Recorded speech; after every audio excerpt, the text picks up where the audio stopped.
आज के इस वीडियो में मैं आप सभी को वो वाला इंटरफेस दिखाऊंगा और समझाऊंगा जो एनटीए यूज करने वाला है आपका सीयूटी यूजी 2026 एग्जाम करवाने में। जो आप सभी का सवाल आता है ना कि भैया ये कंप्यूटर बेस्ड टेस्ट किस तरीके से होते हैं, क्या इसके लिए अलग से कंप्यूटर सीखना पड़ता है, ये सारी चीजें आज आपको इस वीडियो में समझ आ जाएगी। ये सीबीटी मोड ना थोड़ा सा कंफ्यूजिव लग सकता है, लेकिन मैं समझाऊंगा तो सब क्लियर हो जाएगा ना। सबसे पहले तो आपके एडमिट कार्ड पर एक एग्जाम सेंटर मेंशन होगा। जब आप अपना एग्जाम देने जाएंगे तो उस एग्जाम सेंटर के सामने आपको एक लंबी सी भीड़ देखने को मिलेगी। जब आप उस भीड़ को पार करेंगे तो वहां पे जो गार्ड्स हैं आपकी अच्छे से चेकिंग करेंगे कि कहीं आप कोई चीटिंग मटेरियल तो नहीं लेके जा रहे। जब अच्छे से चेकिंग हो जाएगी तो आप उसके बाद अपने एग्जाम फ्लोर पर जाएंगे, जहां पर आपका बायोमेट्रिक कराया जाएगा। जब बायोमेट्रिक आपका सक्सेसफुली हो जाएगा उसके बाद आपको एक कंप्यूटर सिस्टम और एक पर्टिकुलर सीट अलॉट कर दी जाएगी, और जब आप अपनी सीट पर जाके बैठेंगे कुछ इस तरीके का कंप्यूटर सिस्टम आपको देखने को मिलेगा, जहां पर अभी अभी जो आपने बायोमेट्रिक में अपनी फोटो खिंचवाई होगी वो यहां आपको देखने को मिल जाएगी। आपका नेम यहां मिल जाएगा, सब्जेक्ट नेम मिल जाएगा, एग्जाम नेम मिल जाएगा, और कितना टाइम आपको मिलेगा पेपर सॉल्व करने के लिए वो यहां पे लिखा हुआ मिल जाता है। एंड यहां पे आपको मिलेगा यूजर नेम और पासवर्ड, लॉगिन करो, पेपर स्टार्ट हो जाएगा। अब ये यूजर नेम क्या होता है? ये होता है आपका एप्लीकेशन नंबर। अभी आपने सीयूटी का एप्लीकेशन भरा है, उसका कंफर्मेशन पेज डाउनलोड किया होगा, टॉप पर आप देखना वहीं पर एक आपका एप्लीकेशन नंबर होता है, और वही एप्लीकेशन नंबर ऑटोमेटिकली आपको यहां पे लिखा हुआ मिल जाएगा। और फिर क्या होगा, एक पर्टिकुलर टाइम पर अनाउंसमेंट करी जाएगी by the NT officials only, ये चलिए अपना पासवर्ड डालिए, लॉगिन करिए और पेपर स्टार्ट करिए। तो यहां पे आपको अपना पासवर्ड डालना होगा, और फिर जब आप लॉगिन करेंगे तो कुछ इंस्ट्रक्शंस आपके सामने आएंगे और फिर आपका पेपर स्टार्ट हो जाएगा। आपका सवाल होगा भैया यहां पासवर्ड क्या होगा? सो मेनली यहां पे बस आपको अपनी डेट ऑफ बर्थ डालनी होती है, लॉगिन करना और पेपर स्टार्ट हो जाता है। चलिए अब ये इक्वेशन इंटरफेस को मैं अच्छे से आपको समझाता हूं। यही आपको थोड़ा कंफ्यूजिंग लग सकता है, लेकिन आप सभी से मेरी रिक्वेस्ट है, अगर आप सीयूईटी और यूनिवर्सिटी रिलेटेड कोई भी अपडेट को मिस नहीं करना चाहते हो तो अभी के अभी बच्चों इस चैनल को सब्सक्राइब कर लो। सभी यूनिवर्सिटी रिलेटेड अपडेट्स, सभी सीयूटी रिलेटेड अपडेट्स मैं यहां पे देता रहता हूं। कई फ्री मटेरियल आपको मिलते हैं और इस तरीके की इंफॉर्मेशनल वीडियोस का एक्सेस आपको मिल जाता है। आपको नहीं पता है अगले महीने एक यूनिवर्सिटी का फॉर्म आएगा, ज्यादातर चैनल उसके ऊपर वीडियो नहीं बनाते, और वो एक बड़ी यूनिवर्सिटी है, बच्चों का फॉर्म मिस हो जाते हैं और फिर पछताते हैं। इस चैनल से कनेक्टेड रहोगे, सारी यूनिवर्सिटी की अपडेट मैं यहां पे आपको देता रहूंगा। तो चलिए अब इस क्वेश्चन इंटरफेस को जरा हम अच्छे से समझते हैं। बच्चों ये टॉप राइट कॉर्नर पर आपका टाइमर चल रहा होता है। इस टाइमर पर आपको पता चलता रहेगा कि आपके पास कितना टाइम है पेपर सॉल्व करने के लिए।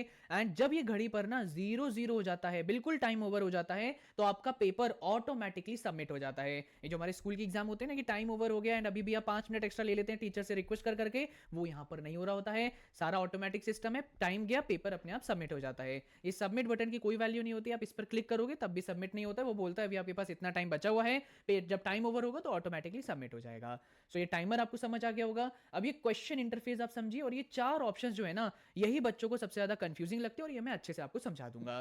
सो यहां पे क्वेश्चन नंबर मेंशन होएगा, जो क्वेश्चन है वो यहां लिखा होगा, और उससे रिलेटेड चार ऑप्शंस आपको देखने को मिल जाएंगे। अब आपने ये सवाल अच्छे से पढ़ा और अब आपको लगता है मुझे इसका सही जवाब पता है, तो जो भी इन चार में से सही ऑप्शन आपको लगता है सिंपली अपने माउस की मदद से इस ऑप्शन पर आपको क्लिक कर देना है। अब कई बच्चे क्या करते हैं, ऑप्शन पर क्लिक किया, इस वाले क्वेश्चन पैलेट पर जाके सेकंड क्वेश्चन पे चले जाते हैं। ऐसा करोगे तो इस सवाल का ये जो जवाब है ये मार्क नहीं होता है, सेव नहीं होता है, और 0 मार्क्स रह जाते हैं। आपको अगर मार्क ये जो आपने ऑप्शन क्लिक किया है इसको सेव करवाने हैं तो आपको क्या करना पड़ेगा, सेव एंड नेक्स्ट वाले इस ग्रीन बटन पर आपको क्लिक करना होगा।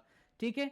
अब अगर आपको लगता है कि भैया मैंने आंसर तो मार्क कर दिया है, लेकिन अभी भी मुझे लगता है कि ऑप्शन ए नहीं है, ऑप्शन बी ही सही आंसर हो सकता है, लेकिन अब मेरे पास टाइम नहीं है इसके ऊपर और ज्यादा समय देने के लिए, एंड में अगर मेरे पास टाइम रहेगा तो मैं इसके ऊपर वापस से गौर फरमाऊंगा, तो ऐसे में मुझे क्या करना होगा, तो आपको ये सेकंड ऑप्शन है which is save and mark for review वाले ऑप्शन पर क्लिक कर देना है। इससे क्या होगा, ये जो बगल में आपका क्वेश्चन पैलेट होता है ना, इसमें कलर्स बदलते रहते हैं। तो अगर आपने save and mark for review किया तो यहां पे क्वेश्चन 2 के ऊपर इस तरह से कलर हो जाएगा। अगर आपने सेव एंड नेक्स्ट पर क्लिक किया है तो यहां पे ग्रीन कलर हो जाएगा। तो आपको पता चलता रहेगा कि कौन से का आंसर मैंने सेव एंड नेक्स्ट पे किया है, कौन से का आंसर मैंने save and mark for review किया है। अब अगर बच्चों आपको लगता है कि भैया मैंने ऑप्शन पर क्लिक तो कर दिया है लेकिन अभी मुझे समझ नहीं आ रहा है, मैं अभी ऑप्शन में से अपना जो क्लिक है उसे हटाना चाहता हूं, तो ये कैसे हो सकता है, आपको क्लियर रिस्पॉन्स पर क्लिक कर देना है। जैसे ही आप इस पर क्लिक करेंगे जो भी ऑप्शन पर आपने क्लिक करा होगा वो इस तरह हट जाएगा। ठीक है। अब अगर आपको ये लगता है कि भैया सवाल मैंने पढ़ा और मुझे सवाल जो है ना थोड़ा बड़ा दिख रहा है, लेकिन मुझे पता है मैं इसे सॉल्व कर लूंगा, लेकिन अगर अभी सॉल्व किया तो बहुत ज्यादा टाइम चला जाएगा, मैं एंड में इसे देखना चाहूंगा, तो ऐसे में मैं क्या करूं, तो ऐसे में आप इस पूरे क्वेश्चन को ना ये वाले ऑप्शन से क्लिक कर दो which is mark for review and next. इससे क्या होगा, जो आपका क्वेश्चन पैलेट है उस पर कुछ इस तरीके का कलर हो जाएगा, जिससे आपको यह पता चल जाएगा कि मैंने इस क्वेश्चन का भी जवाब नहीं दिया है, किसी भी ऑप्शन पर क्लिक नहीं किया है, एंड में जाके इस क्वेश्चन को मैं वापस वापस देखूंगा, क्योंकि मुझे लगता है कि अभी सवाल थोड़ा बड़ा है, टाइम ले सकते हैं, तो एंड में अगर टाइम बचा तो सॉल्व करूंगा। ठीक है, तो ये चारों ऑप्शंस आई होप आपको अच्छे से समझ आ गए होंगे। अभी भी कोई डाउट है तो कमेंट में बता देना, मैं जवाब दे दूंगा। अभी तो बच्चों मैंने आपको एक क्वेश्चन इंटरफेस समझाया है, अब मैं आपको एक बार एक क्वेश्चन पैलेट समझा देता हूं और फिर आपके जो इंपॉर्टेंट डाउट्स हैं इन्हें भी आंसर कर दूंगा। नाउ ये क्वेश्चन पैलेट होता है आपके पूरे 50 क्वेश्चंस का, सीयूटी में 50 क्वेश्चन से आएंगे, तो इसीलिए 50 क्वेश्चंस का कुछ इस तरीके का पैलेट आपको मिलेगा।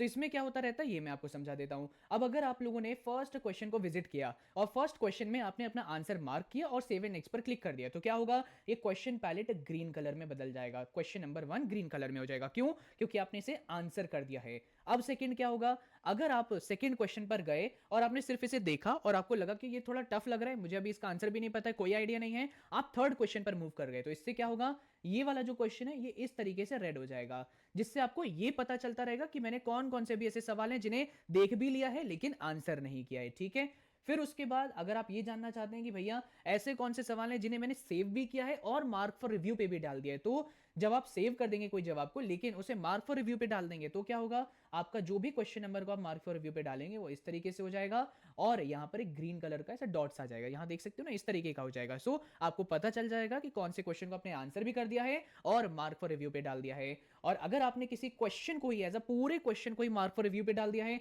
कोई भी ऑप्शन पर आपने क्लिक नहीं किया है, तो उस पर सिंपली इस तरीके का कलर आ जाएगा, which is the purple colour, जैसे कि आप यहां पे देख सकते हैं। तो आपको क्वेश्चन पैलेट के थ्रू पूरा आइडिया लगता रहेगा कि कितने क्वेश्चंस का आपने आंसर प्रॉपर्ली मार्क कर दिया है, आंसर नहीं किया है, और कौन से को save and mark for review किया है और किसको सिर्फ मार्क फॉर रिव्यू किया है। नाउ एक इंपॉर्टेंट रूल आप सभी बच्चों समझ लीजिए, जो यहां पर भी लिखा हुआ है। कई बच्चों के मन में क्वेश्चन होता है कि भैया टाइम ओवर हो गया मेरा, ठीक है, 50वें क्वेश्चन पे गया और पेपर अपने आप ऑटोमेटिकली सबमिट हो गया। अब ये जो मार्क फॉर रिव्यू मैंने रखे हुए थे, सेव और मार्क फॉर रिव्यू रखे हुए थे, ये ऐसे ही रह गए, मैं इसके ऊपर कुछ कर नहीं पाया, तो क्या इनके जो मैंने आंसर मार्क किया है इसे इवैल्यूएशन के लिए कंसीडर किया जाएगा या नहीं किया जाएगा। सो एनटीए ने खुद बता रखा है कि अगर आपने किसी भी सवाल को आंसर करके मार्क फॉर रिव्यू पे डाल दिया है, वो भी आपका इवैल्यूएशन के लिए कंसीडर किया जाएगा। आई होप आपको पूरा सीबीटी इंटरफेस समझ आ गया होगा।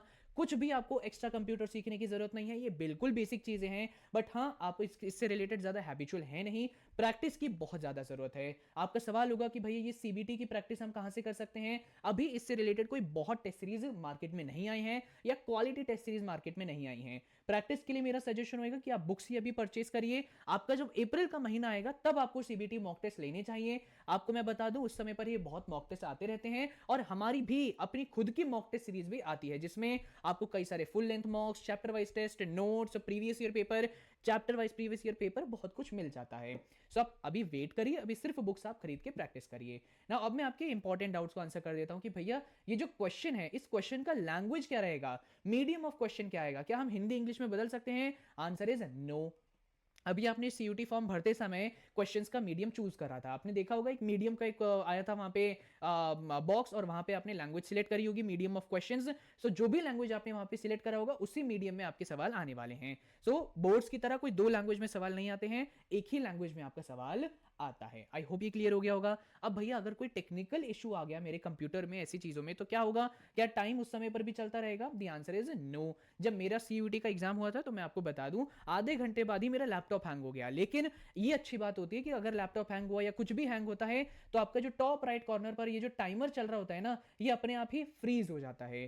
सो सिंपली क्या करो, आसपास बहुत सारे आपके इन्विजिलेटर घूम रहे हैं, टेक्निकल आदमी लोग घूम रहे होते हैं, उन्हें ऐसे कॉल कर लो, बुला लो, वो आके ठीक कर देते हैं। ठीक है जी, सो ज्यादा इससे परेशानी की जरूरत नहीं है, बस इंस्ट्रक्शंस मेरी तरफ से ये रहते हैं। मैं आगे भी आपको बताऊंगा ऑब्वियसली अप्रैल के महीने में कि आपको अपना रोल नंबर जो होता है ना यहाँ पे चेक कर लेना चाहिए, आपको अपना नाम यहाँ पे चेक कर लेना चाहिए। ये चीजें इंपॉर्टेंट है, सो दैट आपको ये पता चल जाए कि हाँ ये जो सिस्टम मुझे अलॉट किया गया है ये मेरा ही है।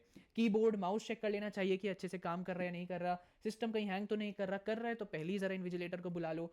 ठीक है जी, तो आई होप मैंने सारी चीजें आपकी क्लियर कर दी हैं। इवन मैंने शुरू में आपको इमेजिन करवाने की कोशिश करी कि किस तरीके से आपका एंट्री हो रही होगी, क्या क्या हो रहा होगा। ठीक है, बाकी चैनल सब्सक्राइब कर लीजिएगा, सारी अपडेट्स यहाँ मिलती रहेंगी। Thank you and all the very best.